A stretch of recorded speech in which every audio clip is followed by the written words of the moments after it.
Seni olmayık tağlarında tuğmadım ben, içmedim koban sularından. Adamla körmeyen cerine bolur mu tansız? Men tansıkma, tuğallı sanma, en dızına kaytmazlı, atama tansık boğunca.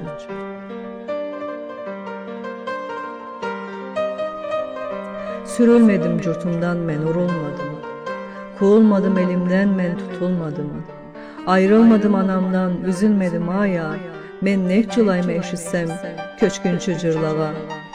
Yüreğimden üzülüp tamırla koplanca.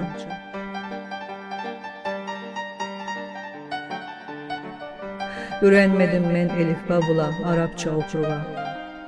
Kaydana bileyim tavlı tilni kirille cazarga.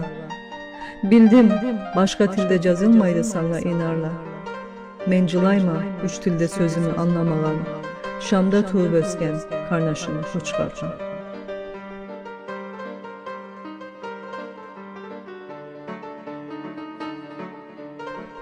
Ne ata curtumdama men ne tuğan elimde, Voyca şayman kök türlü milletlerin içinde.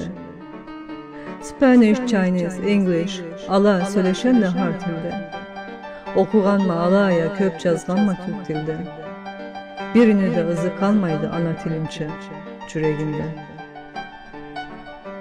Tamırım sen dedi beni kayda tutsam ölsem de. Ata curtumsa sen üzülüp senden kenyek etsem de. Capralınma seni men kurutmayı östürgenme içimde. Kölümü taşasında çırmala sana atam çökülgenme. Yüreğimde asra beni senden uzakta ölsem de. Yüreğimde asra beni senden uzakta ölsem de. Yüreğimde asra beni senden uzakta ölsem de.